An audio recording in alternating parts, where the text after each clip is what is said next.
समंदर के किनारे एक छोटा सा मछुआरों का गांव था, नीलपुर।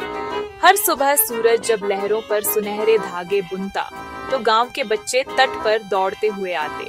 कुछ सीपियां इकट्ठा करते, कुछ रंगीन पत्थर ढूंढते और कुछ बस रेत में अपने नाम लिखकर लहरों से मिटवा देते। इन्हीं बच्चों में एक था गोपी, पतला दुबला घुंघराले बालों वाला, मगर उसकी आंखों में ऐसा चमकता उजाला था जैसे खुद सूरज उसमें छिपा हो।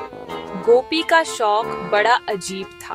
वह हर दिन समंदर किनारे से सुंदर कंकड़ बटोरा करता। तू हर दिन यही करता है? उसके दोस्त रघु ने हंसते हुए कहा था। गोपी मुस्कुराया, हाँ, क्योंकि हर कंकड़ की अपनी कहानी होती है। उसके पास एक पुरानी लकड़ी की पेटी थी जिसमें वह अपने पसंदीदा कंकड़ रखता। कोई नीला था जैसे आसमान, कोई हरा जैसे समंदर की गहराई, कोई पारदर्शी जैसे आंसू। वह हर कंकड़ को नाम देता, सपना, आशा, हिम्मत। उसके पास पैसा नहीं था, अच्छे कपड़े नहीं थे, लेकिन उसके पास खूबसूरत नजर थी जो हर चीज में चमक देख सकती थी। नीलपुर से कुछ ही दूरी पर एक भव्य राजमहल था। वहाँ रहती थी राजकुमारी मोती, जो समुद्र जितनी सुंदर और मोती जितनी उजली थी। उसके पास हर चीज थी, रेशमी कपड़े, झिलमिल हार, चांदी की नावें और सबसे खास समुद्र की रानी द्वारा दिया गया मोती, जिसे वह हमेशा अपने गले में पहनती थी। वह मोती सिर्फ सुंदर नहीं था, जादुई भी था। कहा जाता था कि उस मोती में समुद्र की गहराई की शक्ति थी। जो उसे पहने उसके मन में शांति और बुद्धि बनी रहती। लेकिन मोती राजकुमारी के मन में अक्सर एक सवाल उठता, मेरे पास सब कुछ है, फिर भी मैं खुश क्यों नहीं हूँ? वह अक्सर महल की ऊंची खिड़की से नीचे बच्चों को देखती, नंगे पांव, हंसते हुए, रेत उछालते हुए। वह सोचती, उनके पास न मोती है न महल, फिर वे इतना हंसते क्यों हैं?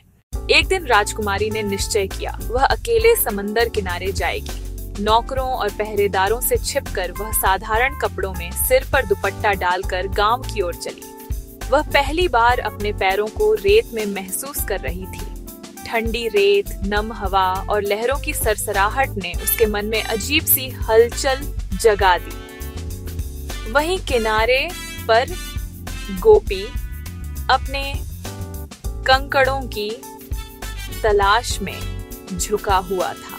राजकुमारी ने देखा कि वह एक एक पत्थर उठाकर ध्यान से देखता, फिर मुस्कुराकर अपनी पेटी में रख देता। उसने पूछा, तू क्या कर रहा है? कंकड़ बटोर रहा हूँ, क्योंकि ये चमकते हैं, हर एक अलग है। देखो, ये वाला नीला है जैसे आसमान और ये वाला पारदर्शी जैसे माँ की हंसी। कंकड़ में तू हंसी देखता है? हाँ, क्योंकि मुझे चीजें बाहर से नहीं अंदर से देखना पसंद है। अगले दिन मौसम बदल गया। काले बादल छा गए, लहरें ऊंची हो गईं। मछुआरे अपनी नावें खींच लाए और बच्चे घर भाग गए। लेकिन गोपी अपनी पेटी लेने तट पर गया। वह उसे वहां भूल आया था। लहरें बढ़ रही थीं, हवा गरज रही थी। गोपी दौड़ता हुआ उस जगह पहुंचा जहां उसकी पेटी रखी थी, पर वहां सिर्फ रेत और फेन था। नहीं, मेरी पेटी! लहरों ने उसकी सारी मेहनत, उसकी कहानियां सब बहा दी थी। गोपी वहीं बैठ गया, रेत में मुंह छिपाकर रो पड़ा। राजकुमारी को जब पता चला कि तूफान आया है तो उसका दिल घबरा उठा। वह तुरंत तट की ओर भागी। वहां उसने गोपी को देखा, गीले कपड़े, मिट्टी में लिपटा, आंखों से आंसू बहते हुए। क्या हुआ गोपी? मेरे सारे कंकड़ चले गए, हर एक मेरा सपना था, अब कुछ नहीं बचा। गोपी, अगर मैं तेरा खोया हुआ वापस ला सकूं, तो क्या तू मुझ पर विश्वास करेगा? तू कौन है? मैं मोती राजकुमारी हूँ। राजकुमारी, तुम यहाँ? हाँ, और आज मैं तेरा मोती बनना चाहती हूँ। राजकुमारी ने मोती उतारा और लहरों की ओर बढ़ी।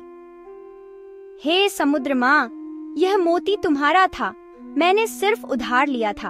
अब मैं इसे लौटा रही हूँ, क्योंकि किसी की मासूम खुशी इससे ज्यादा कीमती है। लहरों ने उस मोती को छू लिया। कुछ पल के लिए सारा समुद्र उजाले से भर गया। नीली, हरी, सुनहरी चमक फैल गई। फिर लहरें धीरे धीरे पीछे हटी और रेत पर कुछ चमकने लगा। वह थी गोपी की पुरानी पेटी, भीगी हुई लेकिन सुरक्षित। गोपी दौड़ा, उसे उठाया, खोला। अंदर सारे कंकड़ वैसे ही थे, मगर अब हर कंकड़ हल्की चमक से दमक रहा था। ये तो चमक रहे हैं। समुद्र माँ ने तेरे सपनों में रोशनी भर दी है। उस दिन के बाद राजकुमारी रोज गांव आने लगी। वह गोपी से बातें करती, कंकड़ों के नाम सुनती और सीखती कि चीजों की कीमत नहीं, उनकी कहानी मायने रखती है। महल में सब हैरान थे। राजकुमारी का मोती गायब था, लेकिन उसके चेहरे पर अब सच्ची मुस्कान थी। बेटी, तूने अपना मोती क्यों दिया? क्योंकि मैंने पाया कि असली मोती गले में नहीं, दिल में होता है। कुछ साल बाद राजकुमारी ने नीलपुर में एक छोटा सा विद्यालय बनवाया, जहां गरीब बच्चों को कला और प्रकृति से प्यार करना सिखाया जाता था। गोपी वहाँ बच्चों को सिखाता था कि कैसे साधारण चीजों में भी सौंदर्य देखा जा सकता है। जब तुम किसी चीज को दिल से देखोगे तो उसमें चमक खुद आ जाएगी। और जब भी वह समुद्र किनारे जाता, एक नया कंकड़ उठाकर कहता, यह उस दिन की याद है जब एक राजकुमारी ने मोती देकर मुझे मेरा विश्वास लौटाया था। राजकुमारी, अगर तुझे फिर कभी अपना खजाना खोना पड़े तो क्या करेगा?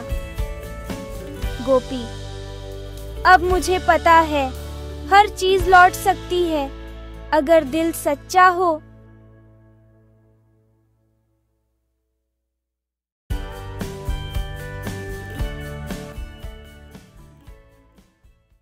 दौलत से बड़ी चीज है दिल की दया और सच्चाई। असली मोती वह नहीं जो चमकता है, असली मोती वह है जो किसी और की खुशी के लिए चमक खो देता है। यह कहानी बच्चों को सिखाती है कि त्याग, दया और संवेदना ही असली धन है।